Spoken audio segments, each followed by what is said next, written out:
제목을 같이 한번 하십시다. 8.15 광복은 하나님이 주신 축복.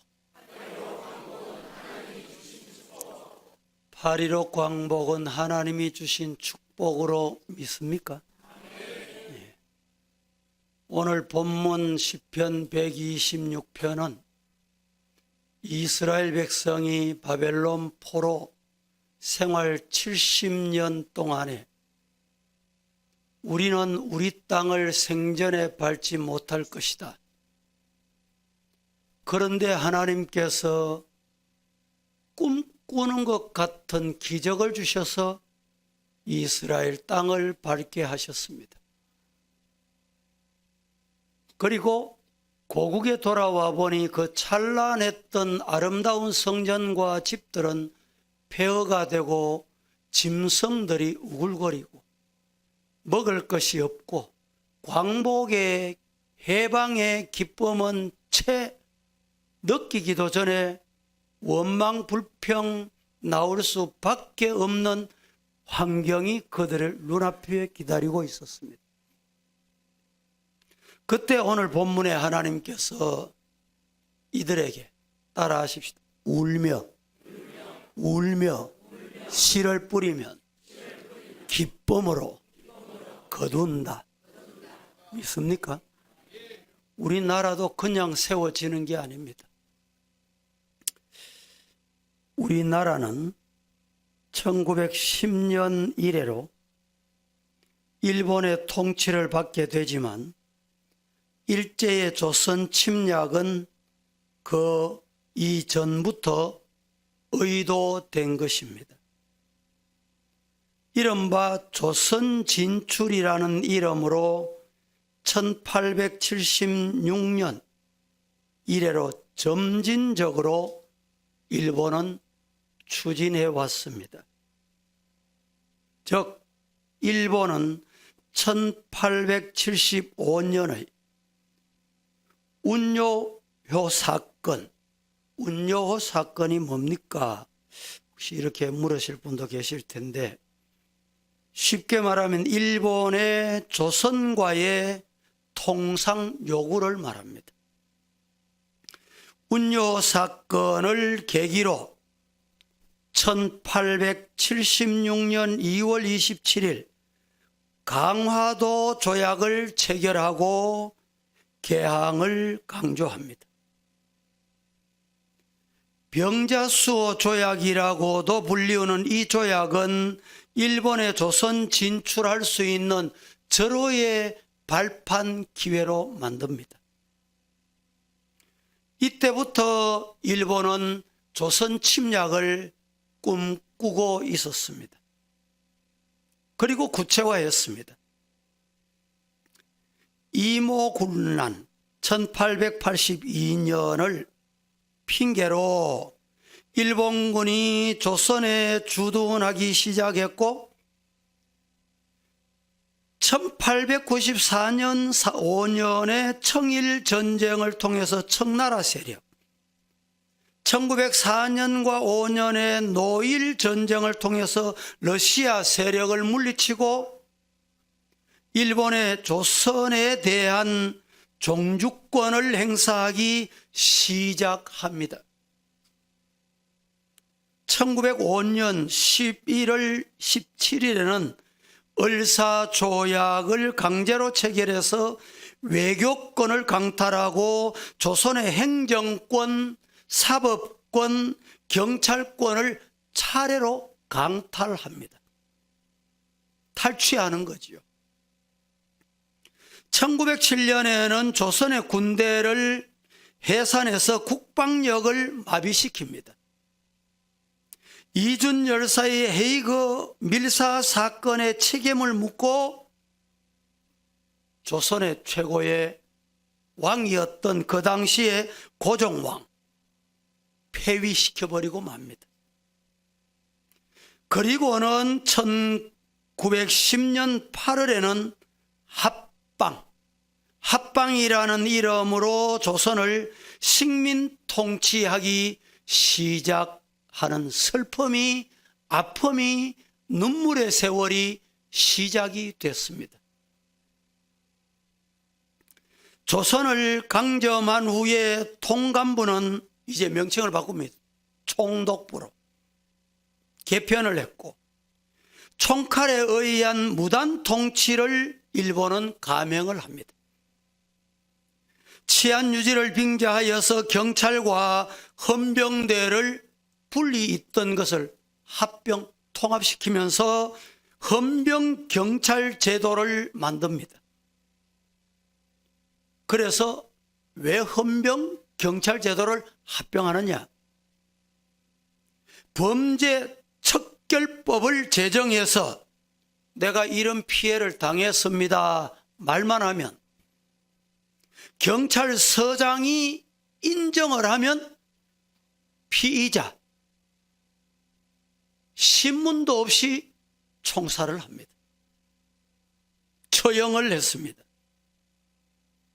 또 한국인의 집회, 결사, 언론의 자유를 제한하고 1911년 조선교육령을 발표하고 조선인의 교육의 기회를 창탈합니다. 빼앗아버려요. 제한시켜버립니다. 아무도 교육도 마음대로 받을 수 없게 만들었습니다. 그리고는 조선사 편수회를 만들어서 국사 연구의 일환으로 조선 반도사를 편찬하는 등 식민사관을 정립하고 조선 통치를 이념적으로 합리화, 정당화합니다. 일제의 기독교 탄압, 특히 신사참배 강요에 맞서 싸우며 우상숭배의 죄를 범하지 않기 위해서 고투했던 이들을 믿음의 길이 무엇인가에 대한 소중한 가르침을 우리에게 주고 있습니다. 후일에는 조선어의 사용 금지는 물론이고 우리말을 우리가 못 쓰게 하는 거예요. 우리의 고유의 성마저 쓸 수 없도록 강요하는 소위 창시 계명을 강요하는 이런 일까지 벌어집니다.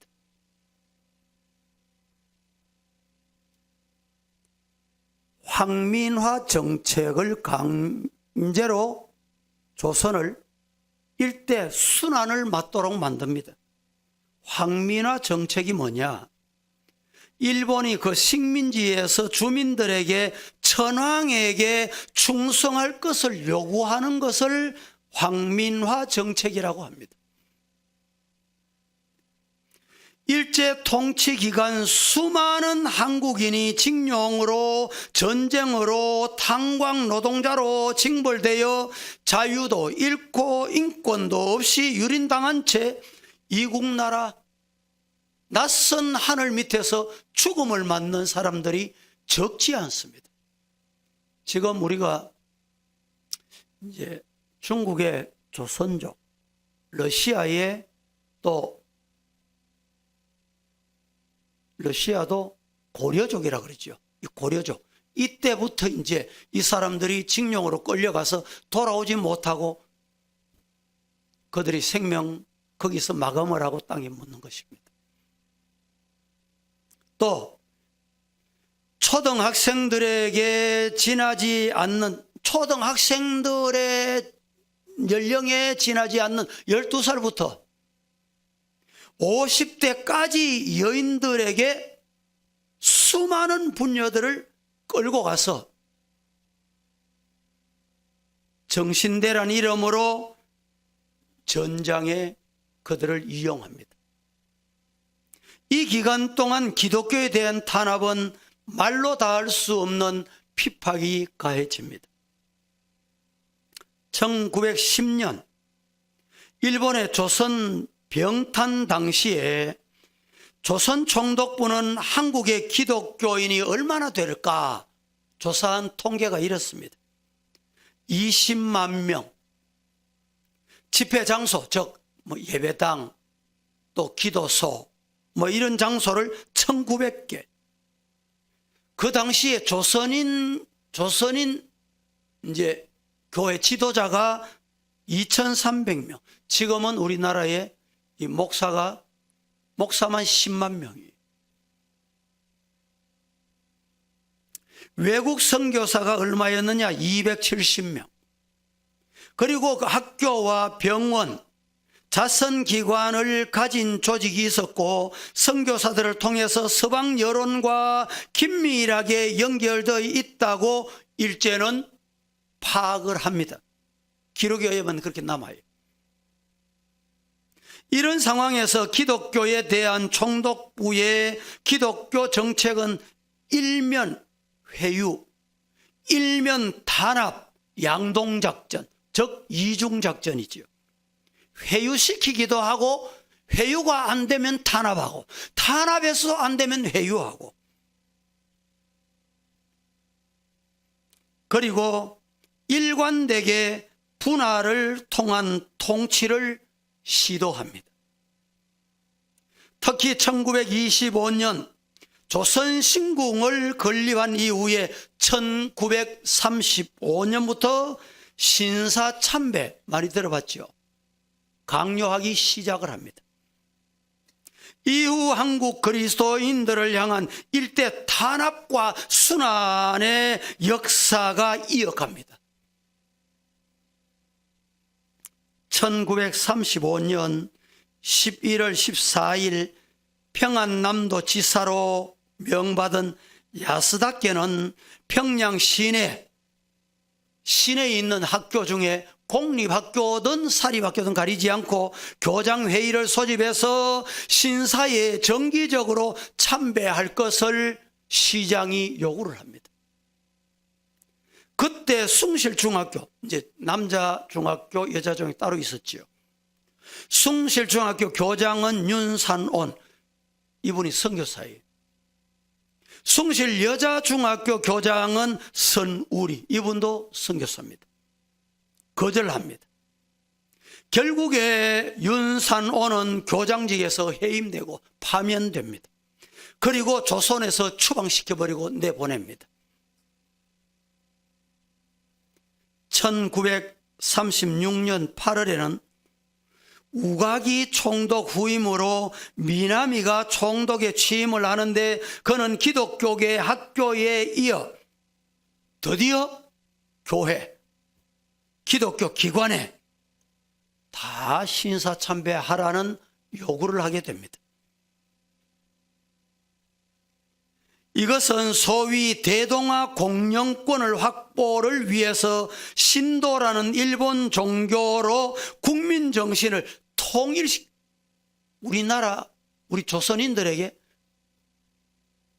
이렇게 강요해 왔습니다.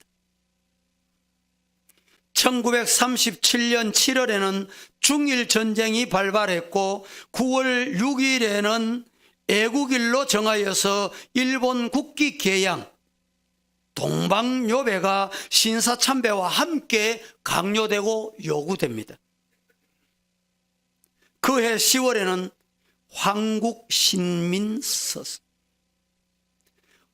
황국신민사서라는 말이 무슨 말이냐? 1930년 후반에 중일전쟁이 시작되면서 민족 말살 정책의 일환으로 시작된 제도를 말합니다.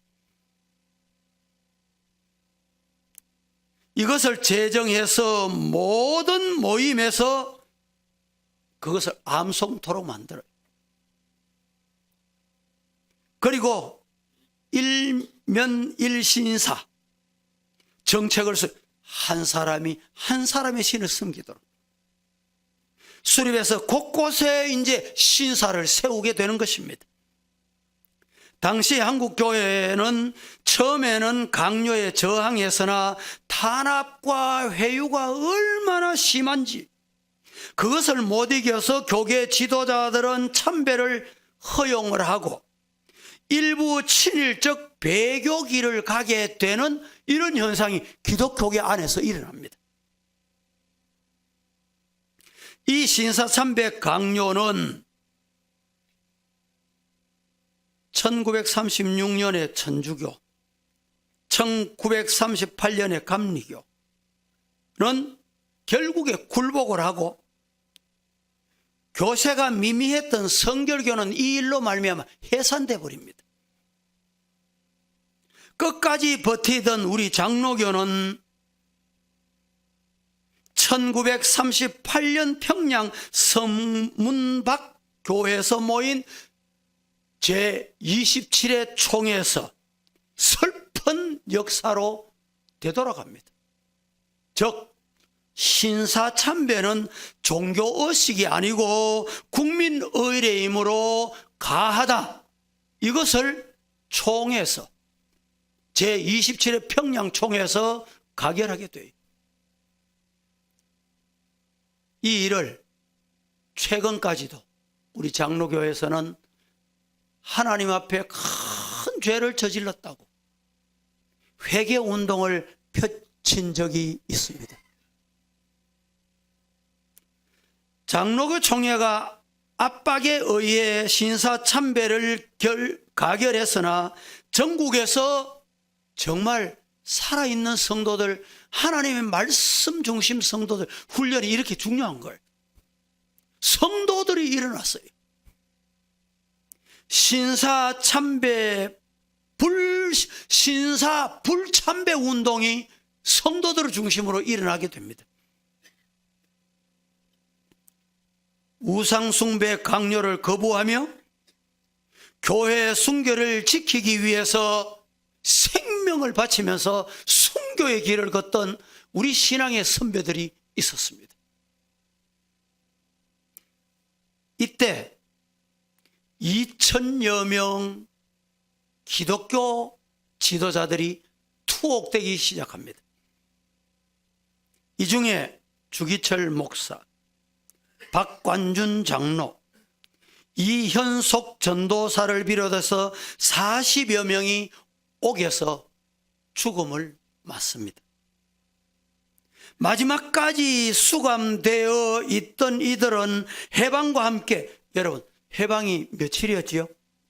8월 15일이지요. 잘 들어보세요. 이 하나님의 선물이 아니고는 있을 수 없어요.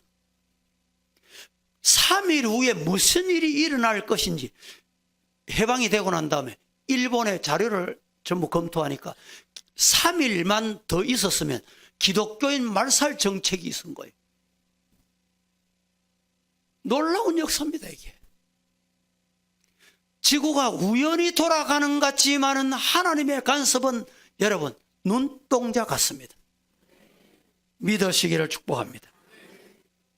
신사참배 거부로 평양 감옥에 마지막까지 투옥되어 있다가 1945년 5월 18일 예심 종결 받은 이들이 21명이에요. 예심 종결이라 하면 검찰에서 이 사람이 이런 죄를 지었다 기소하는 걸 말합니다. 검찰이 기소를 하면 어떻게 해야 돼요?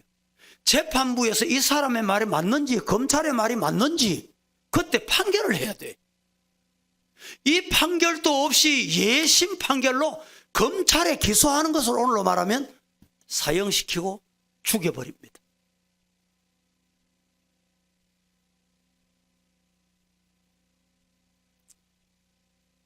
이기선 목사님을 포함해서 21명이 예심 종결 판결을 받았지만 이 중에 이현속 전도사는 5월 23일 옥중에서 사망을 했고 나머지 20명이 해방과 함께 추록됐습니다.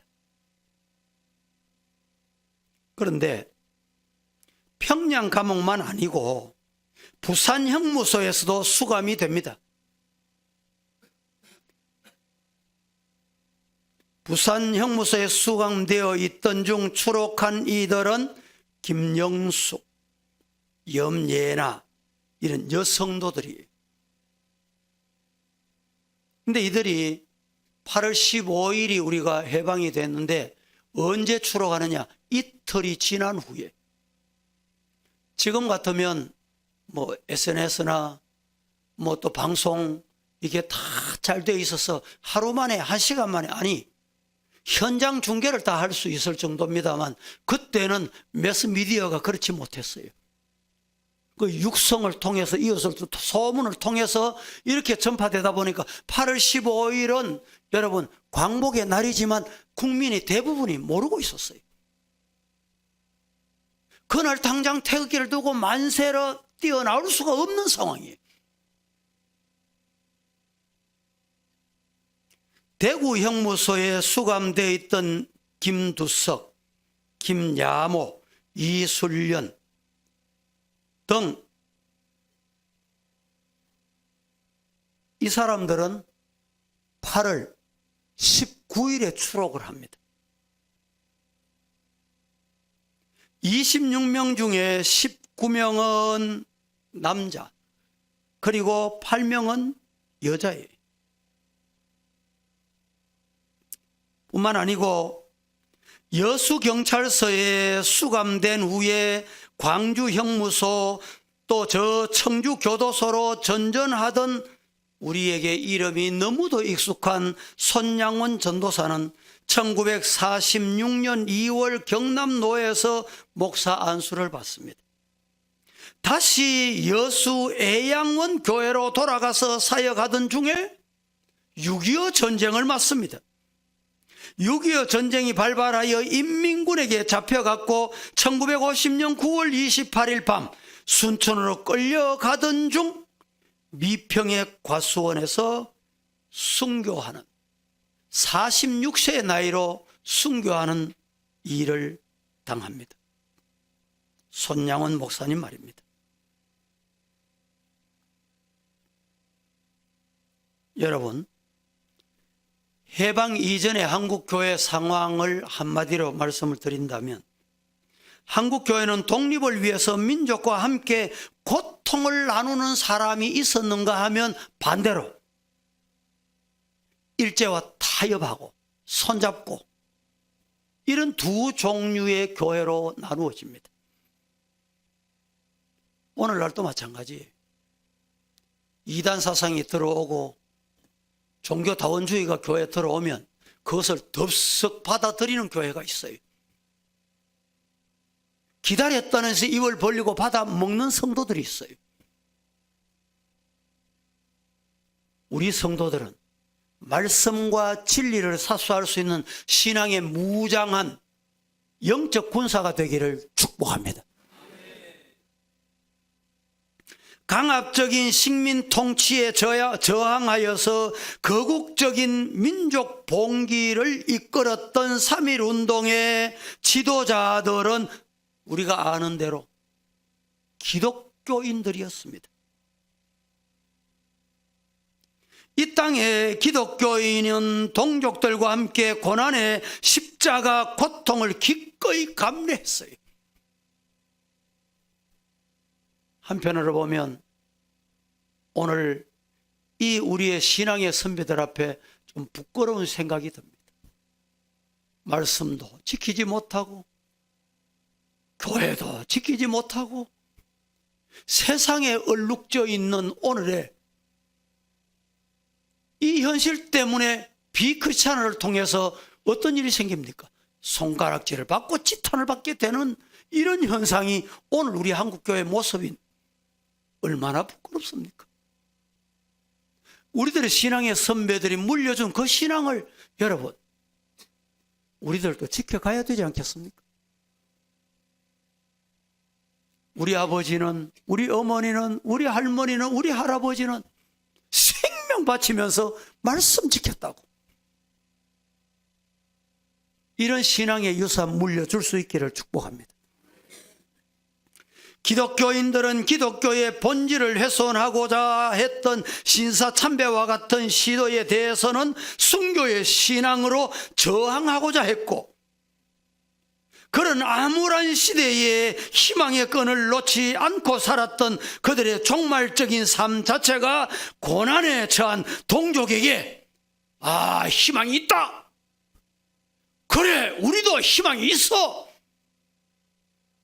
여러분, 성도를 보고 나라 지키는 그 생명을 다하는 그 모습 보고 불신자들도 이 나라에 희망이 있구나. 이렇게 돼야 되지 않겠느냐는 말입니다. 일제는 자신들이 전쟁에서 패망하리라는 조짐들이 여기저기서 조금씩 나타나는 현상을 알고 1945년 8월 18일을 시작으로 한국교회 지도자와 크리스찬들을 한꺼번에 말살시키려는 계획을 하고 있었는데, 이보다 3일 앞서서 하나님께서 8월 15일 이 나라에 광복을 주신 것입니다. 죽음이 여러분 하나님의 손에 달려 있습니다. 이들의 업무는 후에 비밀 문서들이 발견되면서 백일하에 드러나게 됐습니다. 성경 한번 보실까요? 시편, 전도서, 고린도전서 보십시다. 고린도전서 10장 13절 다 같이 한번 봉독해 봅니다. 시작.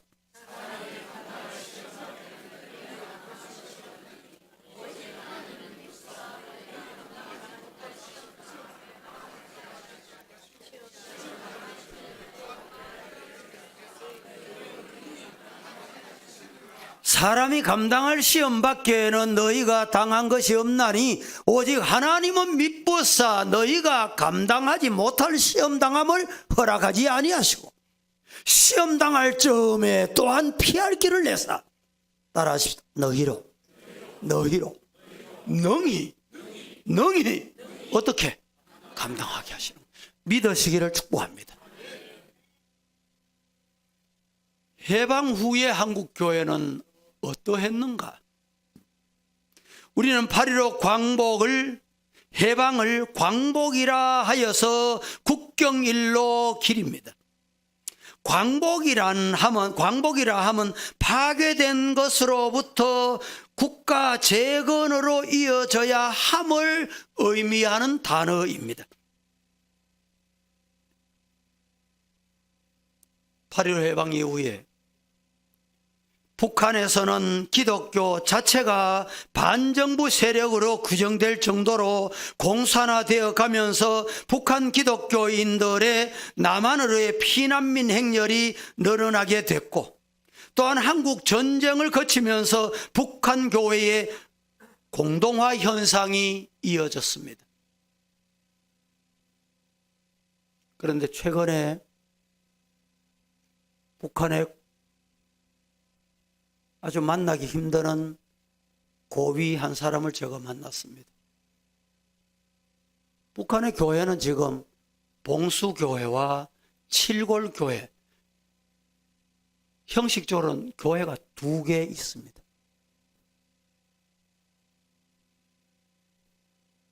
그분도 북한 목사님이에요. 제가 식사를 앞에 두고 우리 장로님 같이 가셨거든요. 식사를 앞에 두고 당신이 기도해라고 이랬더니 기도 시작이 이렇습니다. 자비하신 하나님, 여러분 하나님은 살아계심을 믿습니까? 북한 선교는 하나님의 때가 있다고 봅니다. 하나님의 때가 분명히 있습니다. 그런데 그분의 말로는 칠골 봉수교회 이외에 쉽게 우리가 말하는 가정교회가 많이 있다는 것입니다. 기독교 말살 정책은 사탄의 정책이에요. 그러나 하나님이 살아계시는 동안에는 여러분, 제 아무리 발부둥해도 사탄의 뜻대로 되는 것이 아닙니다. 해방과 분단은 남북 사회에 매우 중대한 변화를 초래하였고, 이런 불안정한 상황에서 기독교인들은 사회 여러 분야에서 괄목할 만한 여러 가지 기여를 했습니다. 그런가 하면 분단의 상황은 북한 기독교인들의 남한으로의 대대적인 이주를 이어져서 남한 교회에서 이북세 영향력을 강화함으로 결과적으로 한국 사회에 나서서 한국 교회에서 반공주의를 강화하는 중요한 역할도 하게 됐습니다. 우리 교회도 이 남산 사동 지역이, 여러분, 제가 처음 부임했을 때 우리 교회 뒤에 일광교회 중간에 피난민들이 학고방 집에 살았어요. 신방을 가면 공동변소는 있는데 공동변소 아침에 줄을 쭉 서서 기다리고 하는 모습을 봤습니다. 대구에도 이북 기독교인들이 내려오면서 밀려오면서, 그래서 가장 많이 정착한 곳이 대구예요. 여러분들이 대구가 왜 제2의 예루살렘인지를 잘못 홍보를 하고 잘못 오해하는 경우가 있습니다. 이유인적 평양이 한국의 예루살렘이라고 했어요. 그 평양에 정말 순교적인 신앙을 가진 사람이 해방 이후에 6.25 전쟁을 겪으면서 남하를 합니다. 그 남하한 사람이 가장 많이 정착한 곳이 바로 대구예요. 우리 성도들도 기억하실지 모르겠습니다. 70년, 60년도에 여 경북대학교 다리 밑에 집회를 하면 구름대같이 몰려왔어요. 그래서 대구를 제2의 예루살렘이라고 합니다.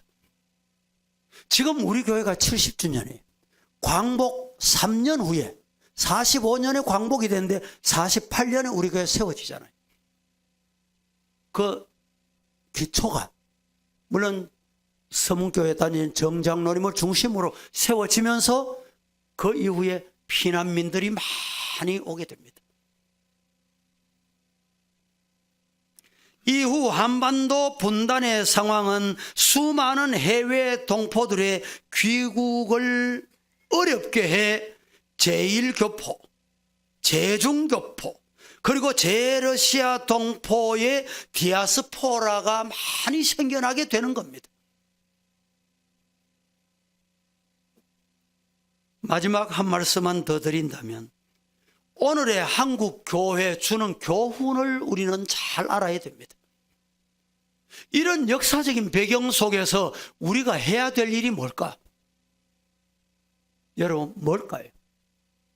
첫째, 한국 교회는 분단 상황을 극복하고 하나님 앞에 주어진 사명을 다하기 위해서는 기도원 300명 용사로 기도의 용사가 되어야 합니다.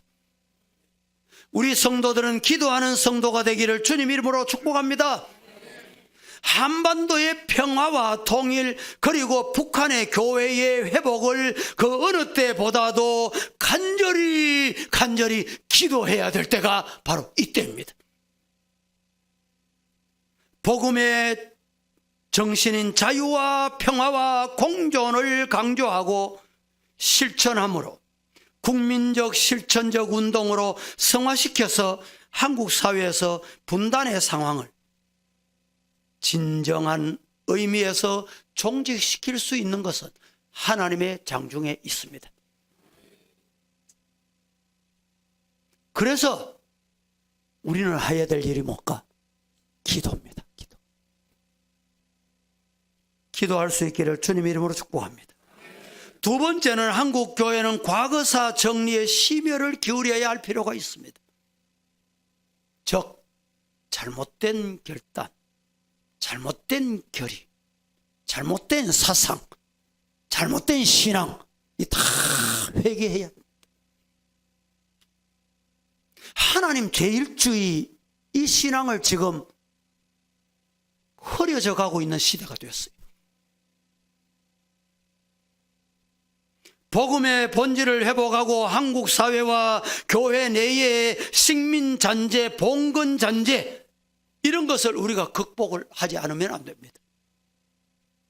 미신 신앙, 우상 숭배의 사상, 유교 사상, 이것이 아직까지 우리 한국 교회 기성 성도들에게 퇴치하지 못하는 아픔이에요. 이런 거 다 회개해야 돼요. 마지막으로 세 번째, 한국 교회는 교회 목적이 복음 증거와 전도와 선교에 있다는 것을 꿈에도 잊으면 안 됩니다. 우리 본연의 사명이 뭡니까? 먹든지 마시든지 거하든지 떠나든지 무엇을 하든지 하나님의 영광을 나타내기를 축복합니다. 이 사명, 우리 교회 성도들은 전도의 손에 손을 잡고 선교의 손에 손을 잡고 주님 주신 지상 명령 잘했노라고 주님 앞에 설 때 칭찬받을 수 있도록 사명 잘 감당하기 위해 지금 주어진 숙제도 진실하게 겸손하게 내게 태워진 십자가 있다면 지고 가겠습니다. 성전 건축에 무엇이 필요합니까? 내가 어떻게 헌신해야 됩니까? 왜 성전 건축이 필요해요?